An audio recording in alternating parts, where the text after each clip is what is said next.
Hello दोस्तों, मैं अमित कुमार सिंह आपका अमित सिविल सर्विसेज में बहुत स्वागत करता हूं। दोस्तों, हमारे चैनल पर बीपीएससी संबंधित और बिहार एसएससी बिहार के सभी एग्जामों के लिए डेली करंट अफेयर्स में अपलोड करता हूं दोस्तों। और ये मानिए, यूट्यूब पे सबसे बेहतरीन वीडियो मैं आपके लिए लेकर आता हूं। हाथ से लिखा हुआ वीडियो है, लेकिन दोस्तों ये परफेक्ट नोट्स है आपके तैयारी के लिए। आप किसी भी एग्जाम की तैयारी कर रहे हो, आप ये बिहार के अलावा आप किसी अदर स्टेट की भी तैयारी कर रहे हो, उनके लिए भी बहुत इंपॉर्टेंट है। क्योंकि दोस्तों, मैं इसमें लगभग 6 से 7 अखबारों का एक साथ डेली करंट अफेयर जो रहता है मैं लेकर आता हूं। इसमें दोस्तों सारे के सारे क्वेश्चन आपको मिल जाएंगे, एक भी क्वेश्चन डेली करंट अफेयर्स का आपसे नहीं छूटने वाला है। ये मैं आपको अपने तरफ से आश्वस्त इसलिए कर रहा हूं दोस्तों, क्योंकि मैं नोट्स खुद बनाता हूं। मैं बहुत क्लेरिफाई, लगभग 6 से 7 घंटे मुझे लगते हैं इस नोट्स को बनाने में। आपके लिए बहुत मेहनत करके लाता हूँ। मैं अपनी भी तैयारी करता हूँ और आपके लिए भी लेकर आता हूँ कि आपको फायदा मिले इससे, ठीक है। तो दोस्तों, जो भी नए हैं, मैं इतना आग्रह जरूर करूंगा करूंगा कि आप चैनल को सब्सक्राइब कर लें, क्योंकि आने वाले डेली वीडियो के नोटिफिकेशन आपको मिलते रहे, ठीक है। और अपने दोस्तों में भी शेयर करिए जो बीपीएससी बिहार की तैयारी कर रहे हैं, जो गरीब है, जो कहीं जाके कोचिंग नहीं कर सकते, उनके लिए बहुत फायदेमंद रहेगा, ठीक है। इंपॉर्टेंट करंट अफेयर्स में लेकर आता हूं बिहार की और राष्ट्रीय तथा अंतर्राष्ट्रीय घटनाओं के। तो हम लोग वीडियो को शुरू करते हैं। आज का पहला क्वेश्चन हम लोग लेते हैं दोस्तों। बिहार भाजपा के नए अध्यक्ष कौन बने? देखिए दोस्तों, बिहार भाजपा के जो अध्यक्ष, बिहार प्रदेश के भाजपा जो अध्यक्ष थे डॉक्टर संजय जायसवाल, उनको हटाकर जो है नए जो बनाए गए हैं बिहार भाजपा के अध्यक्ष, वो बिहार विधानसभा परिषद में नेता प्रतिपक्ष के तौर पर अभी कार्यरत है सम्राट चौधरी, जो बिहार के ही पूर्व मंत्री शकुनी चौधरी के बेटे हैं। उनको बनाया गया। भाजपा ने दोस्तों देखिए बहुत बड़ा 2024 चुनाव के अंतर्गत बिहार में एक बहुत बड़ा पिछड़ा जाति के लिए एक दाव खेला है। जो सम्राट चौधरी ये पिछड़ा समाज से आते हैं, कुशवाहा समाज से आते हैं, ठीक है। तो उसके लिए एक भाजपा ने एक बहुत बड़ा दाव खेला है। तो डॉक्टर संजय जायसवाल को हराकर लगातार तीसरी बार भाजपा ने किसी पिछड़ा को अपना भाजपा का प्रदेश अध्यक्ष बनाया है। मुंगेर जिला के तारापुर प्रखंड के लखनपुर निवासी हैं ये शकुनी चौधरी। सम्राट चौधरी के पिता राजद सरकार में मंत्री भी रह चुके हैं और खुद सम्राट चौधरी 4 बार मंत्री बने हैं। अभी जब जदयू का गठबंधन बीजेपी के साथ था, उस सरकार में जो सम्राट चौधरी थे पंचायत मंत्री भी थे, ठीक है। अभी अब बिहार विधानसभा के सदस्य हैं, बिहार विधान परिषद के सदस्य हैं। बिहार विधान परिषद में ये नेता प्रतिपक्ष में हैं, ठीक है। सम्राट चौधरी खगड़िया जिले के परबत्ता से विधायक भी रहे हैं। 1 जुलाई 2020 से वह विधान परिषद के सदस्य हैं। एनडीए सरकार में पंचायत मंत्री रह चुके हैं। बिहार के किस घाट को हरिद्वार की हर की पौड़ी की तर्ज पर विकसित किया जाएगा? तो देखिए, बेगूसराय में स्थित सिमरिया घाट, गंगा नदी के किनारे सिमरिया घाट है, बहुत फेमस घाट है। वह उसको जल संसाधन से सूचना जनसंपर्क मंत्री जो बिहार के, उन्होंने संजय कुमार झा ने बेगूसराय में स्थित सिमरिया घाट को हरिद्वार के हर की पौड़ी की तरफ विकसित करने की घोषणा की है, ठीक है। आरा के सांसद तथा केंद्रीय ऊर्जा मंत्री जो आर के सिंह हैं, को किस श्रेणी की सुरक्षा दी गई? देखिए, जो आरा के सांसद तथा केंद्रीय ऊर्जा मंत्री, ठीक है, आर के सिंह को वाई श्रेणी की सुरक्षा को बढ़ाकर जेड श्रेणी की सुरक्षा उनको दी गई है। अर्जेंटीना में होने वाले वर्ल्ड कांग्रेस आयोजन में किस बिहार के नेता को आमंत्रित किया गया है? अर्जेंटीना में होने वाले वर्ल्ड कांग्रेस आयोजन में बिहार के भवन निर्माण मंत्री डॉक्टर अशोक चौधरी को आमंत्रित किया गया है।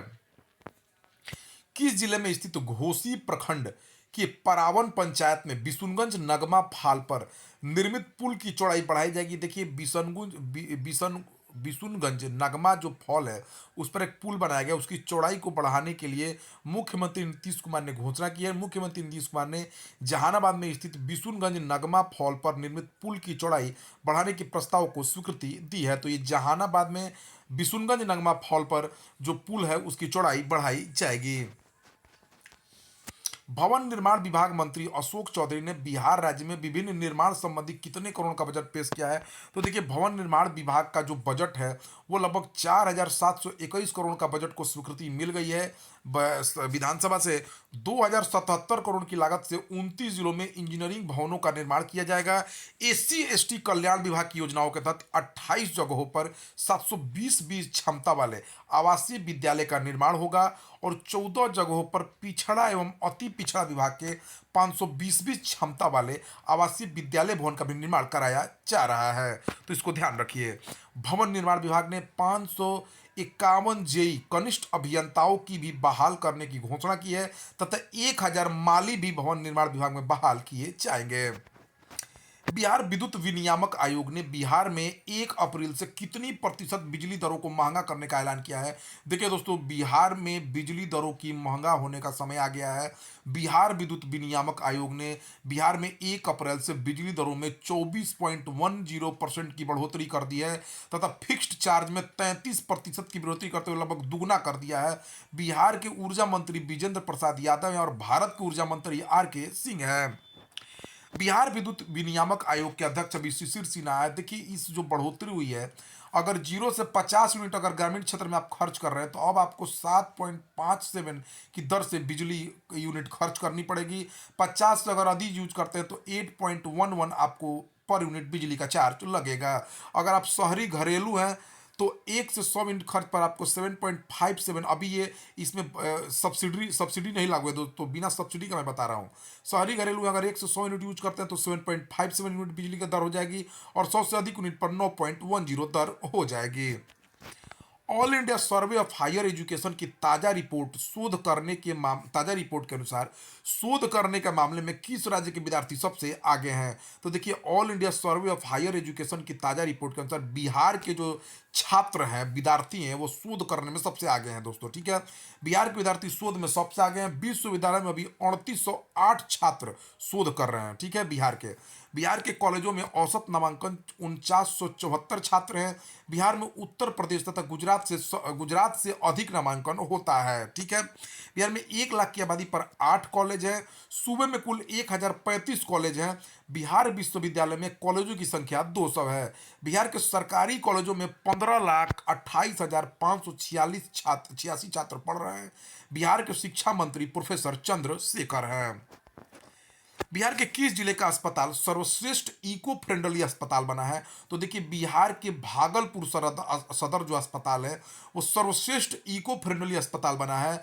भागलपुर सदर का जो बिहार भागलपुर सदर अस्पताल है वो बिहार का सर्वश्रेष्ठ इको फ्रेंडली अस्पताल बना। और भागलपुर जिले का सामुदायिक स्वास्थ्य केंद्र CHC जगदीशपुर जो है, सामुदायिक स्वास्थ्य केंद्र जगदीशपुर, वो सर्वश्रेष्ठ इको फ्रेंडली सामुदायिक स्वास्थ्य केंद्र बना है।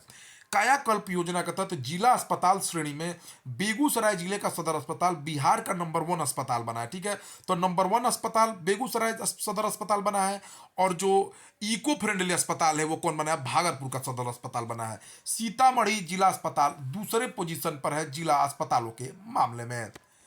बिहार की परिवहन मंत्री ने घोषणा की है कि सरकारी बसों में महिला कंडक्टरों की बहाली की जाएगी। बिहार के भी परिवहन मंत्री कौन है, देखिए, बिहार की परिवहन मंत्री शीला कुमारी ने यह घोषणा की है कि सरकारी बसों में महिला कंडक्टरों की बहाली की जाएगी तथा इसके साथ यात्रियों की सुरक्षा के लिए सार्वजनिक वाहनों में व्हीकल लोकेशन ट्रैकिंग डिवाइस और इमरजेंसी बटन भी लगाया जाएगा जिससे महिलाओं की सुरक्षा हो सकेगी। बिहार के खान एवं भूतत्व विभाग के मंत्री ने बालू की अवैध खनन पर सख्ती के लिए जिलाधिकारियों की अध्यक्षता में टास्क फोर्स गठन का निर्देश दिया है। बिहार के खान एवं भूतत्व विभाग के मंत्री अभी कौन है, तो देखिए, यह रामानंद यादव जो है बिहार के खान एवं भूतत्व मंत्री हैं। ठीक है, यहाँ पर दोस्तों जमा खान अल्पसंख्यक कल्याण मंत्री है। विजय कुमार चौधरी हमारे वित्त मंत्री हैं। लेसी सिंह जो दोस्तों जो है, लेसी सिंह क्या है, खाद्य आपूर्ति मंत्री हैं। ठीक है, बिहार की खाद्य आपूर्ति मंत्री ने अरवा चावल को उसना में परिवर्तित करने संबंधी योजना पर आश्वासन दिया है। देखिए दोस्तों, कहा गया है कि जो बिहार में जो धान की खरीद होगी वो उसना ही धान की खरीद की जाएगी। अब अरवा धान का खरीद होता है लेकिन उसना चावल को बेचा जाता है, तो पैक्सों को अरवा चावल को निजी निजी जो उसना उसना चावल बनाने वाले व्यापारी है उनके यहाँ ले जाकर करना पड़ रहा है। तो सरकार जो है इसका अभी आश्वासन दिया कि ऐसा व्यवस्था किया जाएगा अरवा चावल को उसना में परिवर्तित करने का। तो लेसी सिंह बिहार की खाद्य आपूर्ति मंत्री हैं। बिहार के लोक स्वास्थ्य अभियंत्रण के मंत्री ने बताया है कि बिहार राज्य के 600 बोतल बंद पानी के प्लांटों में से मात्र 61 वाटर प्लांट ही लाइसेंस लिए हैं। तो बिहार के लोक स्वास्थ्य अभियंत्रण मंत्री अभी कौन है, तो बिहार के लोक स्वास्थ्य अभियंत्रण मंत्री ललित यादव हैं। बिहार में कहाँ पर यूरेनियम के भंडार मिले हैं? तो देखिए दोस्तों, बिहार के भागलपुर के राजमहल पहाड़ियों में बेटोनाइट खनिज में यूरेनियम मिलने की पुष्टि हुई है। शोध में पता चला है कि बेटोनाइट के नमूनों में यूरेनियम की मात्रा 61.46 ppm है। ठीक है, तो भागलपुर के राजमहल पहाड़ियों में यूरेनियम मिला है। एनआईटी पटना के किस छात्र ने एक सिमुलेटर मशीन बनाई है जो मटेरियल के सैंपल के आधार पर सड़क की निर्माण सामग्री में नमी की पहचान कर लेगा? तो देखिए, एनआईटी पटना के पीएचडी के छात्र डॉक्टर हिलोल चक्रवर्ती ने एक ऐसी सिमुलेटर मशीन बनाई है जो मटेरियल के सैंपल के आधार पर सड़क के निर्माण की सामग्री में कितनी नमी है उसकी पहचान कर लेगा। ठीक है, इसलिए इस सिमुलेटर मशीन को पेटेंट भी मिल गया है। विश्व जल सम्मेलन में किसकी पुस्तक सभ्यता की सूखती सरिता का विमोचन किया गया है? तो देखिए, संयुक्त राष्ट्र संघ की ओर से राष्ट्र संघ मुख्यालय न्यूयॉर्क में विश्व जल दिवस 22 मार्च के अवसर पर जल पुरुष राजेंद्र सिंह की पुस्तक का विमोचन किया गया है। राजेंद्र सिंह को स्टॉकहोम पुरस्कार और मैग्सेसे पुरस्कार से भी सम्मानित किया गया है। सभ्यता की सूखती सरिता पुस्तक राष्ट्र कवि रामधारी सिंह दिनकर स्मृति न्यास और नालंदा प्रकाशन द्वारा प्रकाशित किया गया है। तो सभ्यता की सूखती सूरत का विमोचन जो है, सभ्यता की सूखती सरिता का विमोचन संयुक्त राष्ट्र संघ की ओर से किया गया है। विशेष रसायन कंपनी एथर इंडस्ट्रीज भारत में कहां पर 1,000 करोड़ की लागत से एक नया मैन्युफैक्चरिंग यूनिट लगा रही है? तो देखिए, विशेष रसायन कंपनी एथर इंडस्ट्रीज भारत में 1,000 करोड़ की लागत से अपना जो नया मैन्युफैक्चरिंग प्लांट गुजरात के पनोली में लगा रही है। गुजरात के जो सीएम है वो भूपेंद्र पटेल हैं, गुजरात के राज्यपाल आचार्य देवव्रत हैं। एशियाई हॉकी महासंघ ने किस देश की हॉकी टीम को सर्वश्रेष्ठ आयोजक का पुरस्कार दिया है? तो देखिए, हॉकी महासंघ हॉकी इंडिया को एशियाई हॉकी महासंघ ने भुवनेश्वर और राउरकेला में आयोजित हॉकी पुरुष विश्व कप के सफल मेजबानी के लिए सर्वश्रेष्ठ आयोजक का पुरस्कार दिया है। भारतीय महिला टीम की मिडफील्डर सलीमा टेटो को 2 साल के लिए एशियाई हॉकी फेडरेशन का जो है एथलीट दूत नियुक्त किया गया है। हॉकी इंडिया के महासचिव भोलानाथ सिंह हैं।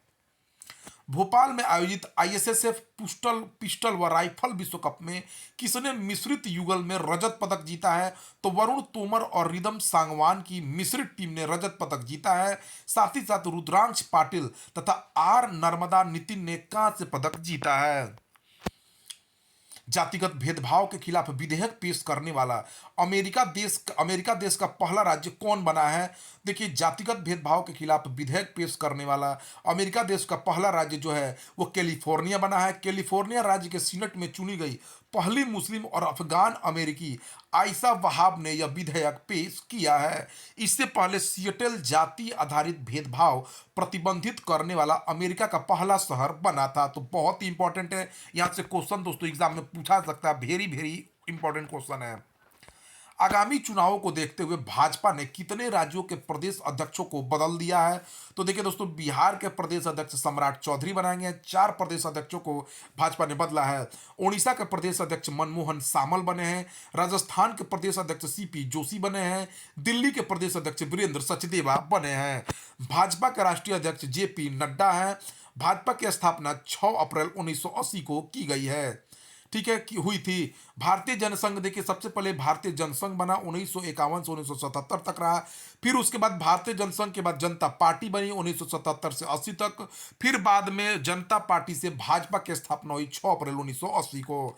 ठीक है, भाजपा का राष्ट्रीय अध्यक्ष जेपी नड्डा है।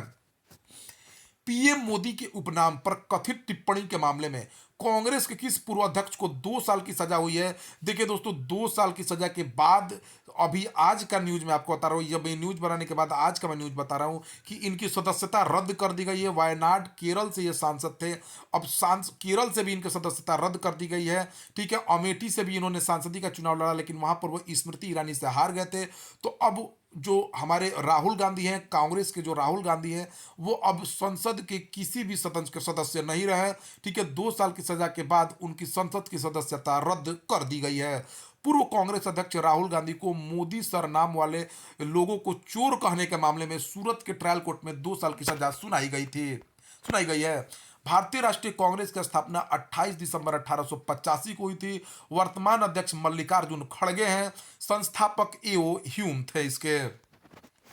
अनुष्का शर्मा तथा विराट कोहली ने किस नाम से एक नई गैर लाभकारी पहल की शुरुआत की है? तो अनुष्का शर्मा तथा विराट कोहली ने सेवा नाम से एक नई और गैर लाभकारी पहल की शुरुआत की है। इसके द्वारा आवश्यकतामंद लोगों की मदद की जाएगी। दुनिया के 40 सबसे खुशहाल शहरों में भारत का कानपुर शहर किस स्थान पर आता है? देखिए, दुनिया के 40 सबसे खुशहाल शहरों में भारत जो है वह 13वें स्थान पे आता है। जो है भारत कितने स्थान पे आया दोस्तों? 13वें स्थान पे कानपुर का शहर का स्थान आया है। प्रथम स्थान लिस्बन का आया है, 40वें नंबर पे न्यूयॉर्क है। और संयुक्त राष्ट्र सतत विकास समाधान नेटवर्क द्वारा ये सर्वे पेश किया गया था। तो दुनिया के सबसे 40 सबसे खुशहाल शहरों में कानपुर 13वें स्थान पर आया है। ऑनलाइन जुआ प्रतिबंध संबंधी विधेयक किस राज्य की विधानसभा में पारित हुआ है? तो देखिए, ऑनलाइन जुआ पर प्रतिबंध संबंधी विधेयक जो है तमिलनाडु राज्य की विधानसभा में पारित हुआ है। तमिलनाडु के सीएम के स्टालिन है। तमिलनाडु का राज्यपाल रवि है। देखिए दोस्तों, ऑनलाइन जुआ में पैसा गंवाने के बाद बहुत लोगों ने आत्महत्या की है। इसके बाद तमिलनाडु राज्य सरकार ने यह कदम उठाया है। तमिलनाडु के साथ साथ दोस्तों कोच्चि जो केरल की कोच्चि विधानसभा है, वहां भी सॉरी पुडुचेरी जो विधानसभा है, पुडुचेरी जो केंद्र शासित प्रदेश है, उसने दोस्तों क्या किया है? उसने भी एक प्रस्ताव केंद्र के समक्ष प्रस्तुत किया है ऑनलाइन जुआ पर प्रतिबंध लगाने का। एशियाई खो खो चैंपियनशिप पुरुष तथा महिला टीम का खिताब किस देश की टीम ने जीत लिया है? एशियाई खो खो चैंपियनशिप पुरुष तथा महिला टीम का खिताब नेपाल को हराकर, महिला में भी नेपाल को हराया है, पुरुष टीम में भी नेपाल को हराया है। दोनों ने नेपाल को हराकर एशियाई खो खो चैंपियनशिप का खिताब जीत लिया है भारत ने।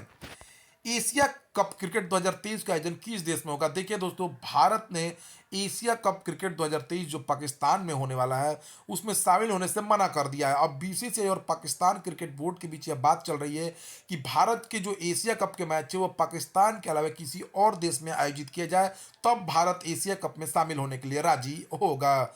तो पाकिस्तान के पीएम शहबाज शरीफ हैं, पाकिस्तान के राष्ट्रपति आरिफ अलवी हैं। भारत के मैचों को पाकिस्तान के बजाय किसी दूसरे देश में आयोजित करने की बातचीत चल रही है। देश में इलेक्ट्रिक वाहनों की 3 महीने में 2.778 लाख पंजीकरण हुआ है। 2022 में भारत में कुल कितने इलेक्ट्रिक वाहन हो गए हैं? देखिए दोस्तों, केंद्रीय सड़क परिवहन एवं राजमार्ग मंत्री नितिन गडकरी ने बताया है कि 2022 तक भारत में कुल 10,20,679 इलेक्ट्रिक वाहनों का निबंधन हुआ है। एलआईसी के नए चेयरमैन कौन बने हैं? तो एलआईसी के एमडी तथा सीईओ सिद्धार्थ मोहंती को एलआईसी का नया चेयरमैन नियुक्त किया गया है। इरडा इरडा जो एक निजी औद्योगिक कंपनियों के कर्मियों को खुद से इंश्योरेंस करने की अनुमति दी है। इरडा इंश्योरेंस रेगुलेटरी डिवीजन है दोस्तों, ठीक है, इंश्योरेंस संबंधी मामलों को ये देखता है। तो इरडा ने निजी औद्योगिक कंपनियों के कर्मियों को खुद से इंश्योरेंस करने की अनुमति दे दी है। ठीक है, निजी कंपनी अपने कर्मियों का खुद से इंश्योरेंस कर सकेंगे।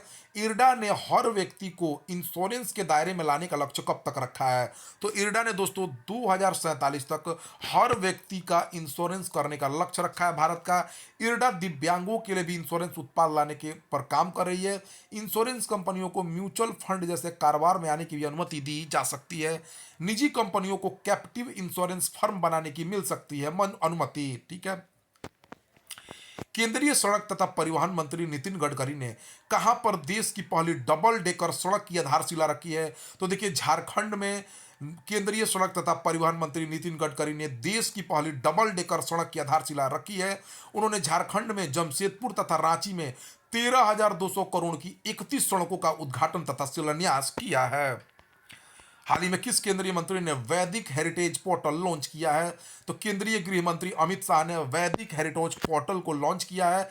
इंदिरा गांधी राष्ट्रीय कला केंद्र द्वारा संचालित इस पोर्टल पर वैदिक ज्ञान परंपरा के सभी आयामों को प्रस्तुत किया जाएगा। इसमें वेद और उपनिषदों को भी संग्रहित किया जाएगा।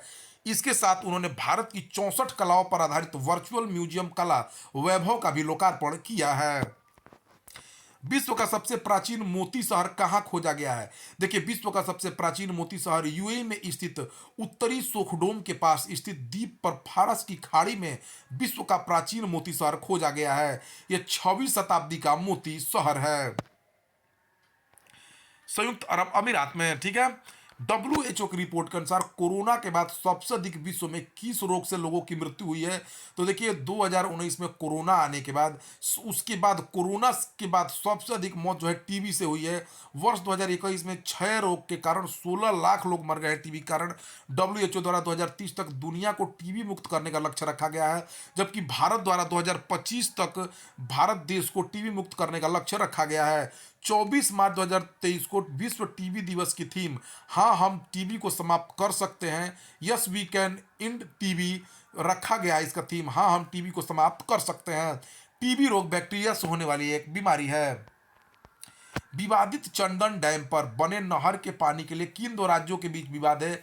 देखिए चंदन डैम जो बिहार और झारखंड के बीच है, इस पर बने नहर के बीच विवाद जो है इन्हीं दोनों राज्यों के बीच चल रहा है। ठीक है।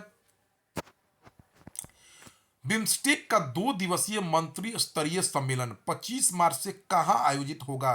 देखिए बिम्स्टेक बंगाल की खाड़ी बहुक्षेत्रीय तकनीकी और आर्थिक सहयोग पहल है। इंग्लिश में इसे Bay of Bengal Initiative for Multi Sectoral Technical and Economic Cooperation कहा जाता है। ठीक है। बिम्स्टेक का 2 दिवसीय मंत्री स्तरीय सम्मेलन 25 मार्च से कोलकाता में आयोजित हो रहा है। बिम्स्टेक की स्थापना 6 जून 1997 को हुई थी। इसका मुख्यालय ढाका बांग्लादेश में है। ठीक है। इसके 7 सदस्य हैं बांग्लादेश, भूटान, भारत, नेपाल, श्रीलंका, म्यांमार और थाईलैंड। पंजाब नेशनल बैंक के घोटाले के किस आरोपी के खिलाफ इंटरपोल ने रेड नोटिस वापस ले लिया है? तो देखिए इंटरपोल ने 13,500 करोड़ रुपए के पीएनबी कर्ज घोटाला के मुख्य आरोपी मेहुल चौकसी के खिलाफ रेड नोटिस वापस ले लिया है। मेहुल चौकसी 4,000 स्टोर वाली ज्वेलरी फर्म गीतांजलि ग्रुप के मालिक हैं। मेहुल चौकसी अपने भतीजे नीरव मोदी के साथ पीएनबी घोटाले के आरोपी है। इंटरपोल की स्थापना 1923 में हुई थी। सदस्य इसके 195 है। मुख्यालय लियोन फ्रांस में है। भारत 15 अक्टूबर 1949 को इसका सदस्य बना था। कतर के दोहा में आयोजित एशियाई बिलियर्ड्स चैंपियनशिप का खिताब किसने जीता है? तो देखिए बिलियर्ड्स खिलाड़ी पंकज आडवाणी ने लगातार दूसरी बार तथा कुल 9वीं बार अ, एशियाई बिलियर्ड्स चैंपियनशिप का खिताब जीत लिया है। ठीक है। एशिया का सबसे बड़ा 4 metre international liquid mirror telescope कहां पर लॉन्च किया गया है? तो उत्तराखंड के देवस्थल में एशिया के सबसे बड़े टेलीस्कोप का उद्घाटन हुआ है। उत्तराखंड के नैनीताल में स्थित Aryabhatta research institute of observational science में इसको स्थापित किया जाएगा। टेलीस्कोप का उद्घाटन विज्ञान विज्ञान और प्रौद्योगिकी मंत्री जितेंद्र सिंह ने किया है। उत्तराखंड के सीएम पुष्कर सिंह धामी और उत्तराखंड के राज्यपाल गुरमीत सिंह हैं। केंद्रीय पर्यावरण वन और जलवायु परिवर्तन मंत्री भूपेंद्र यादव ने कहां पर राष्ट्रीय सतत तटीय प्रबंधन केंद्र की पहली आम बैठक की अध्यक्षता की है? तो देखिए दोस्तों नई दिल्ली में केंद्रीय पर्यावरण वन और जलवायु परिवर्तन मंत्री भूपेंद्र यादव ने राष्ट्रीय सतत तटीय प्रबंधन केंद्र की पहली आम बैठक को अध्यक्षता की है। सतत तटीय प्रबंधन पर्यावरण वन तथा जलवायु परिवर्तन मंत्रालय के अधीन है। इस बैठक का उद्देश्य मैंग्रोव संरक्षण के लिए मिशन मिष्टी का कार्यान्वयन का निर्देश देना है। इस बैठक में ब्लू इकोनॉमी पर बल दिया गया है। जलवायु अनुकूल तटीय बुनियादी ढांचा का निर्माण किया जाएगा तथा तटीय समुदायों की आजीविका पर ध्यान दिया जाएगा। केंद्रीय स्वास्थ्य मंत्रालय ने भारत में डेंगू नियंत्रण के लिए 2 दिवसीय तकनीकी संगोष्ठी का आयोजन किया है। भारत के स्वास्थ्य मंत्री वर्तमान में कौन है? देखिए दोस्तों केंद्रीय स्वास्थ्य मंत्रालय ने डेंगू के नियंत्रण के लिए 2 दिवसीय तकनीकी संगोष्ठी का आयोजन किया है। भारत के स्वास्थ्य मंत्री मनसुख मंडाविया हैं। इस संगोष्ठी का उद्देश्य डेंगू नियंत्रण के लिए एक रणनीतिक ढांचा विकसित करना है। डेंगू को हड्डी तोड़ बुखार के रूप में भी जाना जाता है। डेंगू वायरस होता है एडीज मच्छर के काटने से यह फैलता है। क्यूएस वर्ल्ड यूनिवर्सिटी रैंकिंग में भारत के किस संस्थान को भारत में पहला तथा विश्व स्तर पर 47वां स्थान मिला है? देखिए आईआईटी बॉम्बे को इंजीनियरिंग एंड टेक्नोलॉजी में भारत में पहला स्थान तथा विश्व स्तर पर 47वां स्थान मिला है। ठीक है। इंजीनियरिंग के क्षेत्र में हार्वर्ड विश्वविद्यालय सबसे बेहतर प्रदर्शन करने वाला संस्थान है। महाराष्ट्र के सीएम एकनाथ शिंदे हैं। महाराष्ट्र के राज्यपाल रमेश बैस है। भारतीय नौसेना ने आईएनएस एंड्रोथ को कहां लॉन्च किया है? देखिए दोस्तों garden rich ship builders and engineers द्वारा भारतीय नौसेना के लिए anti submarine warfare shallow water craft परियोजना के तहत निर्मित आईएनएस एंड्रोथ को कोलकाता में लॉन्च किया है। भारतीय नौसेना प्रमुख एडमिरल आर हरि कुमार हैं। National institute of urban affairs U20 सहभागी कार्यक्रमों के तहत CITIS कार्यक्रम के माध्यम से पहला शहरी जलवायु समारोह कहाँ आयोजित किया जा रहा है। देखिए दोस्तों, पहला शहरी जलवायु फिल्म समारोह, ठीक है। तो पहला शहरी जलवायु फिल्म समारोह जो है आयोजित किया जा रहा है नई दिल्ली में। दिल्ली में आयोजित इस समारोह का उद्देश्य शहरी आबादी पर जलवायु परिवर्तन के कारण जो पड़ने वाले प्रभावों को फिल्म के माध्यम से दर्शाया जाएगा। समारोह के लिए वैश्विक स्तर पर प्रविष्टियां मंगाई गई थी। 23 जनवरी से 13 मार्च तक 20 देशों से 150 फिल्में प्राप्त हुई हैं। यह समारोह आवास तथा शहरी कार्य मंत्रालय, फ्रांसीसी विकास एजेंसी, यूरोपीय संघ के सहयोग से आयोजित किया जा रहा है। उत्तराखंड का पहला खेल विश्वविद्यालय कहाँ बनाया जाएगा? तो उत्तराखंड का पहला खेल विश्वविद्यालय हल्द्वानी में बनाया जा रहा है। भारत ब्रिटेन की नौसेनाओं के बीच कोंकण 2023 युद्धाभ्यास कहाँ आयोजित किया जाएगा? तो भारत ब्रिटेन की नौसेनाओं के बीच कोंकण 2023 युद्धाभ्यास जो है अरब सागर में आयोजित किया जाएगा, ठीक है। अरब सागर का भारतीय नाम सिंधु सागर है। सिंधु नदी अरब सागर में गिरती है। भारत की दो और नदियां नर्मदा तथा ताप्ती भी अरब सागर में गिरती हैं। इसका अरब सागर का आकार त्रिभुजाकार है। अरब सागर फारस की खाड़ी में जाकर गिरता है। अरब सागर के तट पर Bharat, Iran, Oman, Pakistan, Yemen तथा UAE स्थित है। कोच्चि शहर को अरब सागर की रानी कहा जाता है। डॉक्टर भीमराव अंबेडकर की 131वीं जयंती पर कहां पर 70 फुट ऊंची प्रतिमा का अनावरण किया जाएगा?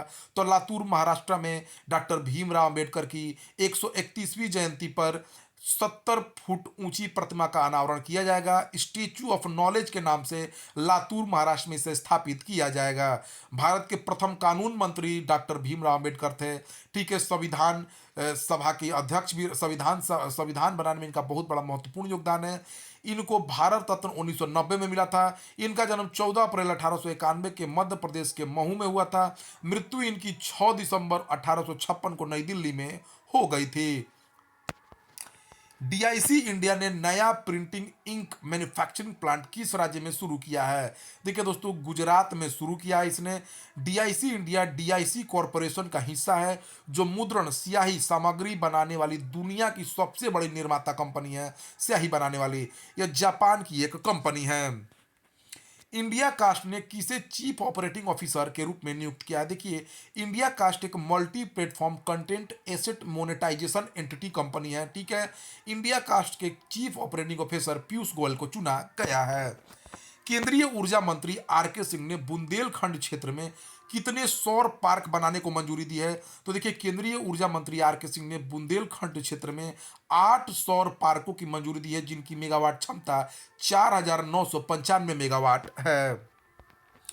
RBI का डेटा सेंटर और साइबर सुरक्षा प्रशिक्षण संस्थान कहाँ स्थापित किया जा रहा है? तो देखिए, उड़ीसा के भुवनेश्वर में RBI का डेटा सेंटर स्थापित किया जा रहा है, ठीक है। उड़ीसा के मुख्यमंत्री नवीन पटनायक है। उड़ीसा का राज्यपाल गणेशी लाल हैं।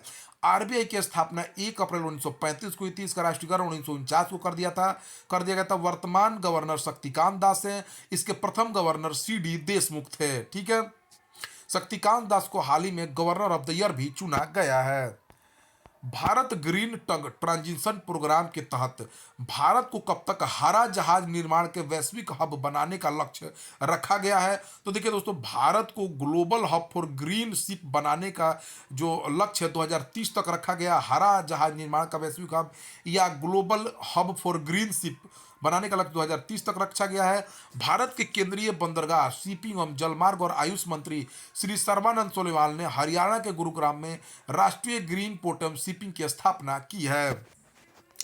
हाल ही में फुटबॉल खिलाड़ी जलाटन इब्राहिम इब्राहिम ओइक जो है गोल करने वाले सबसे उम्र दराज खिलाड़ी बने हैं। कौन है? हाल ही में फुटबॉल खिलाड़ी जलाटन इब्राहिमोविक जो है गोल करने वाले सबसे उम्र दराज खिलाड़ी बने हैं। ये किस देश के हैं? तो दोस्तों, ये स्वीडन के हैं, जलाटन इब्राहिमोक। भारतीय पैरालंपिक समिति ने किसके साथ समझौता ज्ञापन पर हस्ताक्षर किया है? तो देखिए दोस्तों, भारतीय पैरालंपिक समिति ने मेकर्स हाइव तथा विले स्पोर्ट्स कंपनी के साथ समझौता ज्ञापन पर हस्ताक्षर किया है। भारतीय पैरालंपिक समिति के अध्यक्ष डॉक्टर दीपा मलिक हैं। हाल ही में किस कंपनी ने इलेक्ट्रोलाइजर विनिर्माण के लिए फ्रांस स्थित मैकेफी के साथ समझौते पर हस्ताक्षर किया है। तो लार्सन एंड टुब्रो ने इलेक्ट्रोलाइजर निर्माण के लिए फ्रांस स्थित मैकेफी के साथ समझौते पर हस्ताक्षर किया है। तो दोस्तों यह रहा 24 मार्च 2023 का बहुत बहुत बहुत इंपॉर्टेंट वीडियो। दोस्तों यह वीडियो पढ़ने के बाद एक भी करंट अफेयर्स आपका नहीं छूटने वाला है 24 मार्च का। तो दोस्तों चैनल को जल्द से जल्द सब्सक्राइब कर ले बेहतरीन वीडियो प्राप्त करने के लिए। Thank you for watching my video.